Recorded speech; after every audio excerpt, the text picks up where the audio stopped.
Hello dear students, welcome to on my YouTube channel ETC learning with Prem. Dear students, जैसा कि आपको पता है कि ये हिंदी मीडियम के लिए एक सीरीज़ बना रहे हैं हम, जिसमें टेंस को कवर कर रहे हैं। इससे पहले हमने कुछ वीडियोस अपलोड कर रखी हैं जिसमें हमने टेंस के कुछ पार्ट्स को कवर कर रखा है।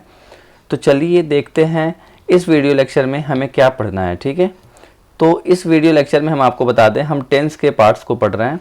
टेंस के पार्ट में हम कौन से टेंस को पढ़ रहे हैं? हम पढ़ रहे हैं प्रेजेंट परफेक्ट कॉन्टिन्यूअस टेंस। मैं बता दूं कि टेंस के जो भाग होते हैं, एक बार रिवीजन पर्पस के लिए मैं बता दूं, तो टेंस के तीन भाग होते हैं। ये टेंस तीन भागों का होता है। टेंस का मतलब होता है हिंदी में काल, और इसके तीन जो भाग होते हैं जिसे प्रेजेंट टेंस बोलते हैं, टेंस बोलते हैं और फ्यूचर टेंस बोलते हैं। इन्हें हिंदी में हम वर्तमान काल कहते हैं, ठीक है, और पास्ट को हम भूतकाल कहते हैं, और फ्यूचर को हम भविष्य काल बोलते हैं। ये आप सबको हमने, अगर आपने पहली वीडियोस को नहीं देखा तो पहले जाइए, पहले उन वीडियोस को देख लीजिए, ताकि आपको सारी चीज़ें सीरीज वाइज आपको सारी चीज़ें समझ में आए। ठीक है, तो मैं आपको बता दूं कि पीछे वीडियो में हमने तो एक्सप्लेन कर रखा है, लेकिन इसमें भी बता देता हूं कि ये जो टेंसेस होते हैं इनके चार पार्ट्स होते हैं, सबके चार पार्ट्स होते हैं। ठीक है, क्या क्या होते हैं? तो नाम तो हमने रख रखा है। क्या? देखिए, हमने नहीं रखा है, ये मतलब डिवाइड किया गया है। ठीक है, तो क्या है पहला भाग? तो पहला होता है सिंपल प्रेजेंट टेंस बोलते हैं, या फिर कहते हैं इंडेफिनिट टेंस। इसको हम दोनों नाम से जानते हैं, इंडेफिनिट टेंस, इंडेफिनिट टेंस। फिर दूसरा होता है, या फिर इसको हम सिंपल टेंस भी बोलते हैं। ठीक है, दूसरा होता है क्या? दूसरा होता है प्रेजेंट कॉन्टिन्यूअस टेंस। क्योंकि ये प्रेजेंट का पढ़ रहा है ना, इसलिए इनके पहले हम प्रेजेंट लगा देते हैं, तो इसे बोलते हैं प्रेजेंट इंडेफिनिट टेंस या सिंपल प्रेजेंट टेंस। दूसरा होता है present continuous tense, okay.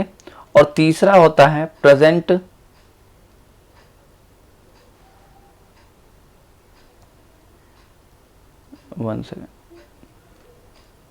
Present perfect tense,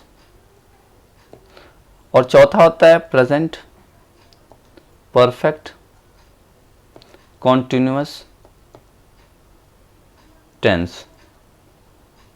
ठीक है, तो सबके चार भाग होते हैं। पहले को बोलते हैं प्रेजेंट इंडेफिनिट टेंस, दूसरे को बोलते हैं सिंपल या फिर सिंपल टेंस, दूसरे को बोलते हैं प्रेजेंट कॉन्टिन्यूअस टेंस, और तीसरे को बोलते हैं प्रेजेंट परफेक्ट टेंस, एंड चौथा होता है प्रेजेंट परफेक्ट कॉन्टिन्यूअस टेंस। ऐसे ही पास्ट के यानी भूतकाल के भी होते हैं, जिसे बोलते हैं past indefinite tense, past continuous tense, past perfect tense, past perfect continuous tense. इनके भी चार पार्ट होते हैं। ऐसे ही इनके भी होते हैं future indefinite tense, future continuous tense, future perfect tense, future perfect continuous tense. तो सबके चार भाग होते हैं, जिसमें हमने अभी तक कवर कर रखा है इन भाग को।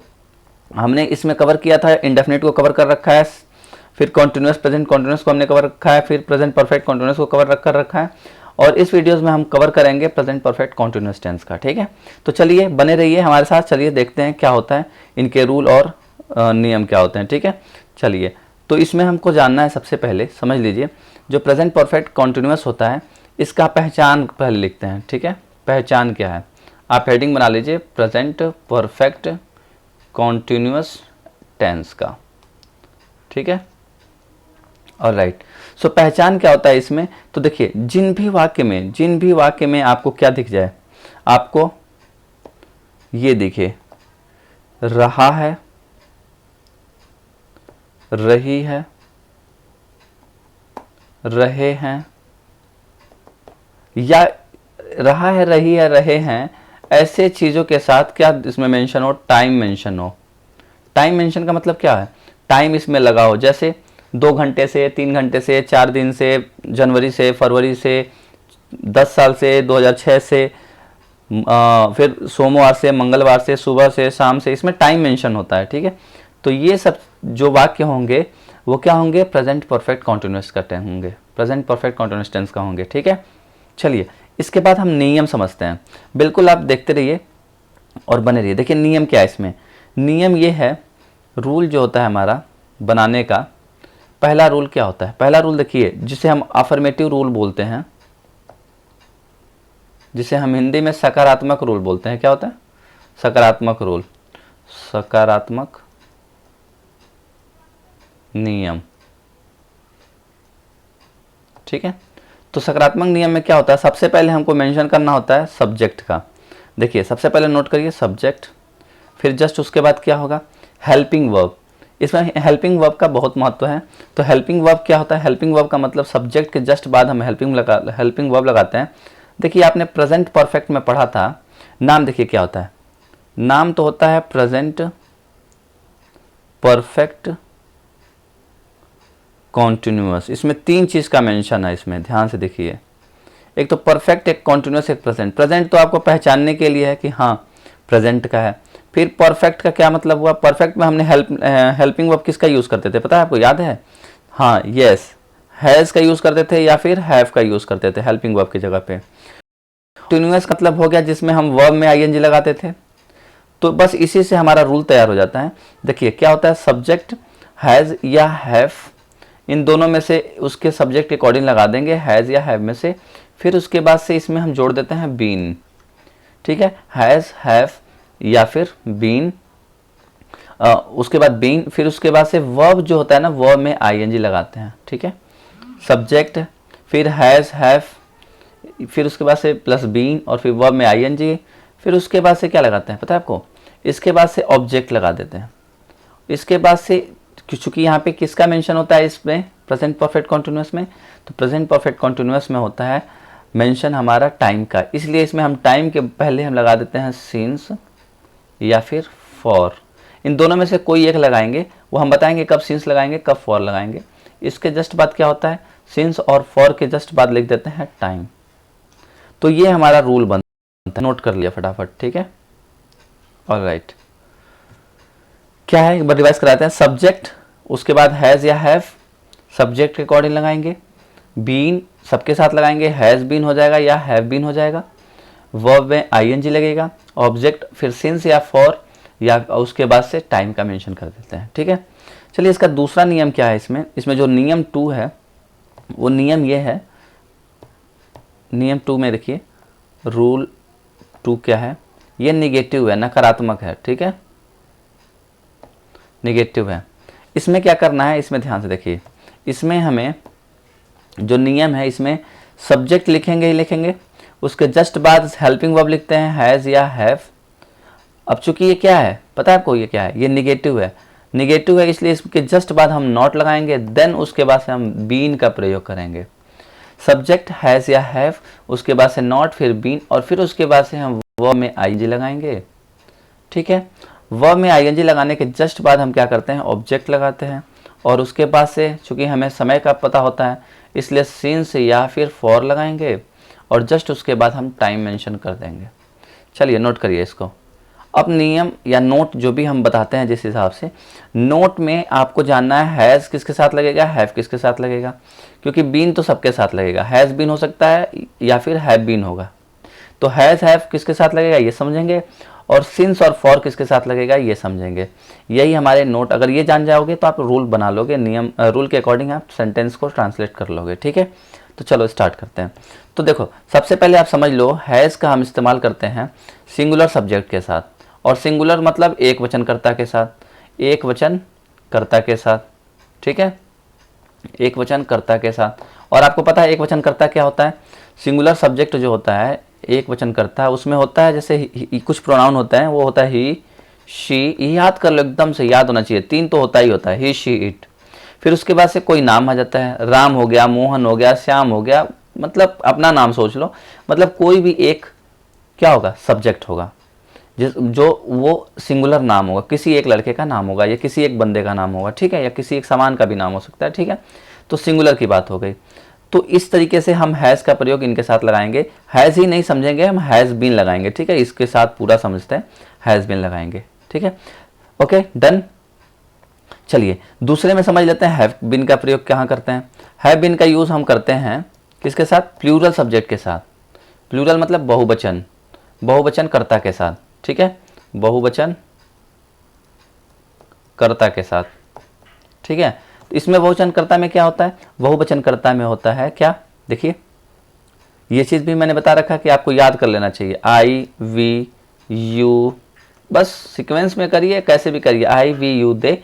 फिर उसके बाद से आप अगर और भी जानना चाहते हैं तो जैसे मान लीजिए द बॉयज हो गए, मतलब हम एक ही तरीके से बताते हैं ताकि आपको ये दिमाग में बैठ जाए, दिमाग में एकदम अच्छे से घर कर जाए कि हाँ कैसे ये बनते हैं, किसके किसके साथ लगते हैं। तो I we you they the boys, या ढेर दो मोर देन वन नेम्स हो, जैसे राजू एंड राधा, राजू एंड राधा, ये दो लड़के हो गए, दो मतलब दो पर्सन हो गए यहाँ पे। तो इन दोनों पर्सन हैं, दो पर्सन है, इसलिए हम क्या करेंगे यहाँ पे हैव बीन का यूज़ करेंगे। चलिए दूसरे नियम में हम समझते हैं क्या, हम सिंस कब लगाते हैं, फॉर कब लगाते हैं। तो ध्यान से देखिएगा इसमें, ठीक है। देखिए सिंस तब लगाते हैं, सिंस तब लगाते हैं जब हमारा समय निश्चय हो। समय कैसा हो, निश्चित हो। निश्चित मतलब ये समझिए कि जैसे फिक्स टाइम हो। जैसे अगर हम ये बोलें कि चलो 4 जनवरी की बात करेंगे, जनवरी की बात, चलिए ये बताइए जनवरी फिक्स है कि नहीं है, फिक्स है। हम बोलेंगे कि हमारी शादी जनवरी में है, इसका मतलब क्या समझोगे आप, अरे वाह सर की शादी जनवरी में है, मतलब यही होता है, ठीक है। या फिर हम ये कह सकते हैं कि सोमवार को मैं आऊँगा, सोमवार को मैं आऊँगा, तो आप समझ गए। लेकिन मैं ये बोल रहा हूँ कि नहीं मैं 3 दिन में आने वाला हूँ, तो 3 दिन में आप कब, जैसे अगर मैं ये बोलता कि मैं 3 दिन में आने वाला हूँ, तो आप क्या समझोगे, ये समझोगे कि 3 दिन में आने वाले, ठीक है। तो ये बात अगर कहीं लिखी गई हो 3 दिन में आ रहे हैं, तो आप कब समझोगे कब वो आ रहे हैं। आपको कैसे पता कि हाँ 21 तारीख को इन्होंने बोला था कि 3 दिन में आ रहे हैं, है कि नहीं।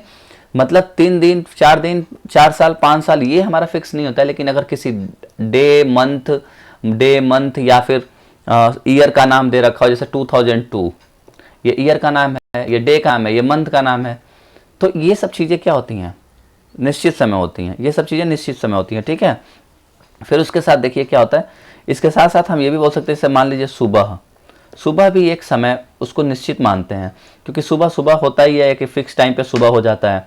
फिर शाम, शाम एक फिक्स टाइम पे क्या होता है, मतलब शाम का अगर बोलेंगे तो आप समझ जाओगे कि हाँ किस पर्सपेक्टिव में बात किया जा रहा है, किस समय की बात किया जा रहा है। तो शाम, सुबह, दोपहर, ये सब हम किस में कंसिडर करते हैं, हम सब निश्चित समय में कंसिडर करते हैं, ठीक है। तो ये सब चीज़ें निश्चय में, इसलिए इसके जगह पे हमको क्या लगाना, अगर ऐसे कहीं चीज़ें मेंशन हो तो क्या बोलेंगे, ये सिंस का इस्तेमाल करेंगे, ठीक है।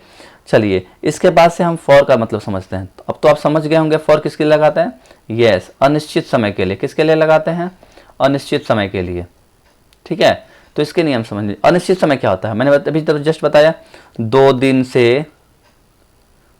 दिन से भूखा है, तो मतलब 2 दिन ये आ गया, या 4 महीने, या 4 महीने से, 4 महीने से, मतलब ये 4 महीने क्या है, अनिश्चित समय है, कब से शुरू है, कब से नहीं है, कब खत्म होगा, कोई आइडिया नहीं है।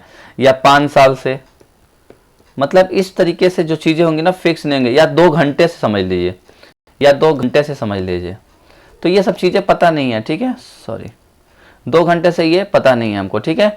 तो ये सब चीजें कब है कब नहीं है, ये सब चीजें हमें कोई भी फिक्स नहीं होता है, इसलिए हम बोलते हैं इसको अनिश्चित समय, और इनके साथ हम इस्तेमाल करते हैं फॉर का, ठीक है। चलिए इसके बाद हम चलेंगे, बढ़ेंगे तो क्या होगा, देखिए अब हमारा एग्जाम्पल की तरफ समझेंगे, ठीक है। तो एग्जाम्पल जैसे मान लीजिए हम ये बोल रहे हैं कि रेखा 2 घंटे से, याद रखिएगा 2 घंटे से दूध पी रही है, ठीक है। रेखा 2 घंटे से दूध पी रही है। यहां जरा देखना आप क्या हो रहा है, यहां पे जो है पहले पहचान लेते हैं कि कौन सा वाक्य है। ऑफ कोर्स रहा रही है, और हमने कॉन्टिन्यूअस में भी सिखाया था, प्रेजेंट कॉन्टिन्यूअस में हमने सिखाया था कि रहा रही है जब भी आए आप समझ लेना प्रेजेंट कॉन्टिन्यूअस है। लेकिन इसमें भी सेम कॉन्सेप्ट है, बस इसमें ये देखिए इसमें टाइम मेंशन है कि नहीं है, हाँ मेंशन तो है 2 घंटे से, वो 2 घंटे से दूध पी रही है। अगर टाइम मेंशन है तो समझ लीजिए ये प्रेजेंट परफेक्ट कॉन्टिन्यूअस का होगा, प्रेजेंट परफेक्ट कॉन्टिन्यूअस का होगा। समझ में आया। बनाएंगे कैसे, तो इसमें ये ढूंढिए कि चलिए इसमें सब्जेक्ट कौन है। तो आप तो समझते हैं कैसे प्रश्न करना है हमको। तो पहले इसमें वर्ब ढूंढ लीजिए। तो दूध पी रही है, पी रही है, कौन पी रहा है भाई, रेखा पी रहा है, पी रही है। तो रेखा यहाँ पे क्या होगा, सब्जेक्ट होगा। तो इंग्लिश क्या बनेगी इसका, रेखा। इसके जस्ट बाद हम हेल्पिंग वर्ब लगाएंगे, तो सब्जेक्ट के अकॉर्डिंग हेल्पिंग वर्ब लगाते हैं। तो सब्जेक्ट के बाद हेल्पिंग वर्ब क्या होता है, ये रेखा सिंगुलर है इसलिए हम लगाएंगे हैज़। उसके जस्ट बाद लगाएंगे बीन, तो रेखा हैज़ बीन, उसके बाद वर्ब में आईएनजी लगाते हैं, पी रही है। तो ड्रिंक तो होता है वर्ब, इसमें वर्ब में आईएनजी लगाएंगे तो बन जाएगा drinking. Rekha has been drinking क्या, व्हाट, ऑब्जेक्ट लिखना ना इसके बाद, मिल्क। ठीक है, अब ये बताइए, इसके बाद हमने बताया था सिंस या फॉर में से कोई एक होगा। तो सिंस या फॉर में से, जब सिंस या फॉर में से कोई अगर आपको यूज करना तो क्या करेंगे, आपको पता है ये निश्चित के लिए अनिश्चित के लिए है, ये निश्चित और ये अनिश्चित। तो यहाँ पे देखिए ये 2 घंटा टाइम है, ये कुछ आइडिया नहीं है कि कितने बजे से उसने शुरुआत करी थी दूध पीना। ठीक है, तो यहाँ 2 घंटे क्या होगा, अनिश्चित समय है, तो अनिश्चित समय के लिए लगाएंगे फॉर, तो इसके बाद बनेगा फॉर। अब 2 घंटे का है तो घंटे की इंग्लिश क्या होती है, आर, तो 2 आर लिखेंगे, 2 आवर्स। ठीक है, तो ये हमारा सेंटेंस बन गया। चलिए ऐसे ही समझते हैं दूसरा हमारा। ठीक है, तो समझ लीजिए आपके पास क्या है, दूसरा वाक्य है, हम बोल रहे हैं कि लड़के सोमवार से स्कूल, देखिए हम इंग्लिश में लिखते जा रहे हैं, स्कूल, लड़के सोमवार से स्कूल नहीं आ रहे हैं। भाई हो सकता है बीमार हो या छुट्टियां हो गई हो, तो लड़के सोमवार से स्कूल नहीं आ रहे हैं, नहीं आ रहे हैं। ठीक है, चल भाई अब चल शुरू कर ले, फिर बनाना शुरू कर ले, फिर कैसे बनेगा ये, तो चलिए बनाते हैं इसको। ठीक है, तो सबसे पहले देखिए कौन नहीं आ रहा है, पहचान तो लिया ही आपने, देखिए यहाँ पे समय यहाँ पे मेंशन है, फिर उसके बाद से यहाँ पे रहा रही है, तो प्रेजेंट परफेक्ट कंटिन्यूअस का होगा। तो कौन नहीं आ रहा है, लड़के नहीं आ रहा है, तो सब्जेक्ट तो हमारा मिल गया, सब्जेक्ट हमारा मिल गया बॉयज। ओ यहाँ पे लड़के हैं ना, तो द बॉयज ओके नहीं आ रहे हैं। तो इसके जस्ट बाद हमें पता है इनके अकॉर्डिंग हमें हैज बीन या हैव बीन का यूज करना है। तो द बॉयज, अब ये प्लूरल है इसलिए हम लगाएंगे have been, the boys have been. अब उसके बाद वर्ब में आईएनजी लगाएंगे तो आ रहे हैं, तो द बॉयज हैव बीन। उसके बाद अच्छा ओके ये निगेटिव सेंटेंस है, याद रखिए, तो निगेटिव है तो आपको क्या लगाना होगा, नॉट तो लगाना होगा। तो ये नॉट किसके प्लेस में आएगा, जस्ट बीच में आएगा हैव बीन के। मिस्टेक जानबूझ के किया गया है ताकि आपको समझ में आना चाहिए कि प्लेस क्या होगा यहाँ पे। ठीक है, तो अब तो क्लियर हो गया होगा। The boys have not been बोलेंगे, अक्सर बच्चे क्या करते हैं हैव बीन नॉट लगा देते हैं, ये मिस्टेक आपको नहीं करना है। आपको हमेशा क्या करना होगा, हैव और बीन के बीच में नॉट लगाना होगा। तो the boys have not been, verb में आईएनजी आने का इंग्लिश होती है कम, और इंग्लिश हो जाएगी coming. The boys have not been coming what, नहीं आ रहे हैं, कब से नहीं आ रहे हैं भाई, ठीक है, अच्छा कहाँ नहीं आ रहे हैं, कमिंग टू स्कूल। ठीक है, अब जो बचता है हमारा सिंस या फॉर में से, तो बताइए सोमवार सिंस होगा या फॉर होगा, क्योंकि ये फिक्स समय है, तो फिक्स समय होगा तो यहाँ पे सिंस होगा, सिंस मंडे। होप आप इस समझ में आ रही, सारी वीडियोस आपको समझ में आ रही है, सारी कॉन्सेप्ट समझ में आ रहा है। ठीक है, तो इस तरीके से हम अपने वाक्य को बनाते हैं। ठीक है, तो आप ऐसे ही ढेर सारे प्रैक्टिस करते रहिए, खुद से प्रैक्टिस करते रहिए। अगर आपको और भी एग्जाम्पल समझने हैं तो मुझे नीचे कमेंट में लिखिए। वीडियोस लंबे हो जाते हैं तो फिर बच्चे भी बोर हो जाते हैं। ठीक है, तो एक काम करिए आप लोग, अगर लगता है कि और भी बहुत सारे एग्जाम्पल्स की सीरीज़ लेके आएँ जिसमें हमको सिर्फ वाक्य बनाना हो, तो आप नीचे कमेंट में लिखिए, मैं उस पर सभी जिस पे आप बोलेंगे उस पर हम वीडियोज़ बनाएंगे। ठीक है, उनके सेंटेंस को ट्रांसलेट करेंगे हिंदी टू इंग्लिश। ठीक है, तब तक के लिए आप बिल्कुल हंसते रहिए, मुस्कुराते रहिए, खुश रहिए। ओके, और अगर पसंद आए वीडियो तो उसको प्लीज़ लाइक करिए, शेयर करिए अपने फ्रेंड्स को, रिलेटिव्स को, भाई को, बहन को, and please subscribe my channel, subscribe my channel please, because आपके सपोर्ट के बिना हम भी नहीं आगे बढ़ सकते और आप भी नहीं आगे बढ़ सकते। आप मुझे सपोर्ट करिए, हम आपको सपोर्ट करते हैं। ओके, चलिए, थैंक यू।